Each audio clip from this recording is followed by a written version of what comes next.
Thank you very much, Luis. And the campaign for America's families and children is a very important initiative that will go around this country to remind America about what its values are, what the importance of families is to our culture and to our nation, and what it means for the future of this nation.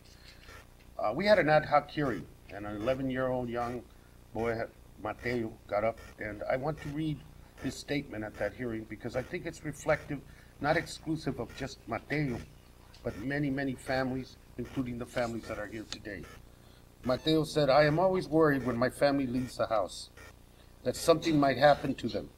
I think about it when my dad goes to work, that he might not come back, or when I go to school, that there might be someone to pick me up when I get out." 4 million children like Mateo go through this experience on a daily basis. And today, I think the word that Luis used is very appropriate. We're not asking the president to step outside the law. We're not asking the president to ignore and not enforce. We are asking the president to use his vast authority and his vast discretion to protect families like Mateo's and the families that are here today. That's what we're asking the president to do.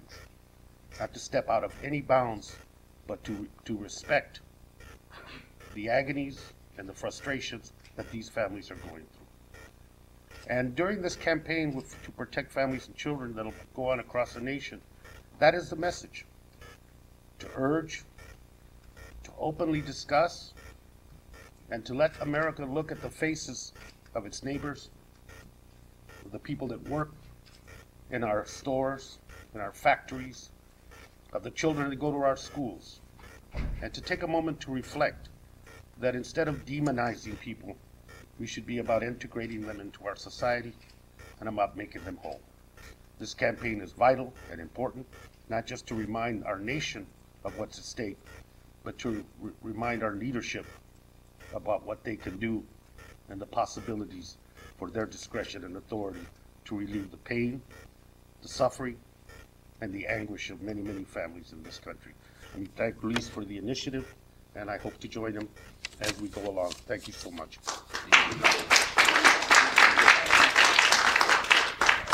I know my friend Sablan, who represents the Mariana Islands, might have to leave, but I want you to know that in November of this year, there are over 10,000 people in the Mariana Islands that are paroled in place, which is what we're asking the president to do currently in the Mariana. That authority is the president, is up in November. We want to obviously make sure he extends it. So we don't want you to think we're creating a new avenue. It's an avenue that is used every day. With that, I would like to, my colleague from Chicago, Jan Schakowsky, please to come up and address us.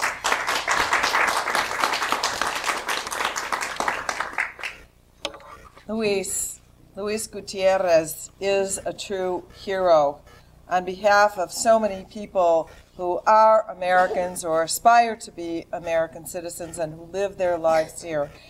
Every day in my congressional office in one of the most diverse districts in the country, we are struggling to work to find a way to keep families together.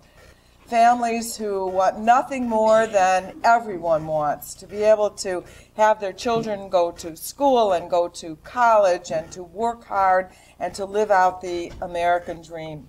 You know, the United States of America right now is spending millions and millions of dollars to show compassion for the people in Libya who are under assault right now. And I support that. I think that is right, that we want to prevent the kind of slaughter and the kind of anguish that would happen in Libya. But what about the anguish of these families that have come here today? And I thank you so much for the kind of effort that you made to be here today and the kind of struggle that you live with every single day. What we're asking for is for the administration, for the president, to show that kind of compassion and use his authority to make sure that these beautiful families and thousands and thousands and thousands of others like them don't have to live every day in fear of getting that deportation notice, of having to go through what they have had to go through just to keep their families together. This is such a simple request, and as Luis Gutierrez has said, this is a crisis right now, one that can't be ignored. So thank you for taking this out into the country, in cities. And this is not the first tour that has been done, led by Luis Gutierrez, but this one we hope will be successful. Thank you.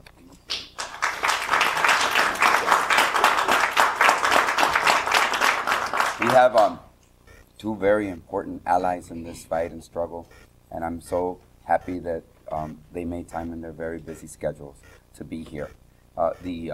Keith Ellison is also the co-chair of the Progressive Caucus, along with Raul Grijalva, and obviously we had a great event with you out in Minneapolis, St. Paul, and look forward to going back out once again. And he has a diverse community with a diverse message. Keith Ellison.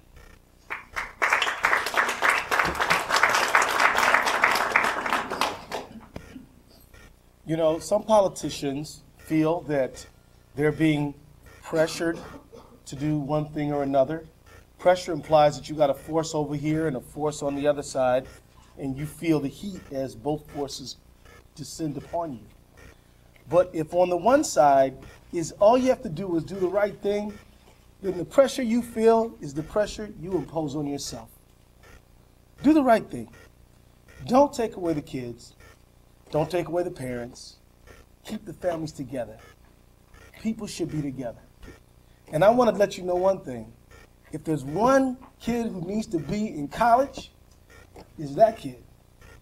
She's done everything we've asked of her. Gotten good grades. Open the door of opportunity to her. Don't keep it closed.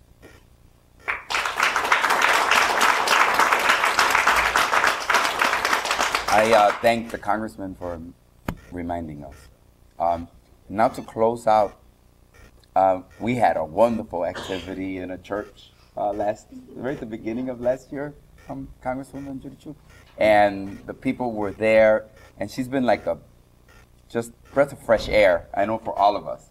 We're so happy that you're here with us and that you've joined us in the Congress of the United States. Congresswoman Judy Chu.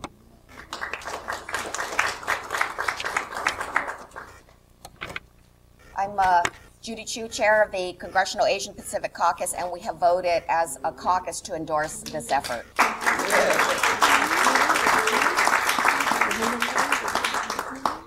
Every day I hear from families in my district who sacrifice and sweat just to feed their families and educate their kids. Not long ago, a woman named Maria, an American citizen, visited our district office with her 2 children, ages 2 and 4, and she was crying torrents of tears. She'd gone to Ciudad Juarez, Mexico with her husband for an appointment with an immigration official. There they petitioned for her husband to receive legal status. The official denied the request, saying there was insufficient hardship.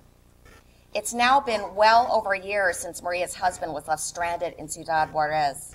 Even though he's married to an American citizen, he has been barred from re-entering the country for 10 years.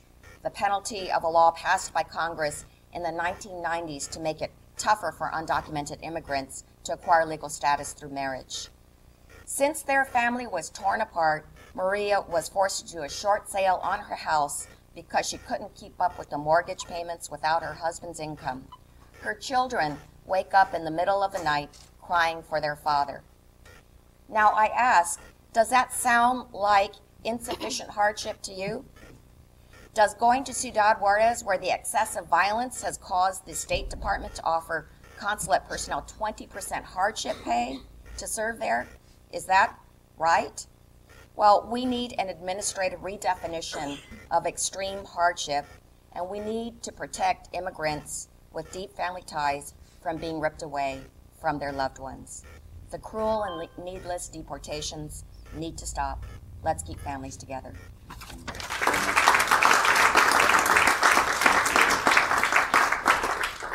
Thank you so much. ¿Por qué estamos aquí esta mañana? Porque estamos con mis colegas aquí del Congreso de los Estados Unidos.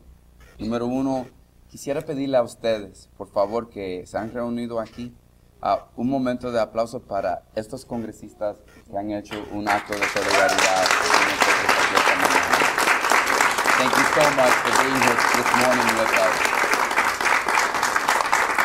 Because it really, you know, it takes a family, but it takes a team here in the Congress of the United States to get some. And we have a wonderful team of members.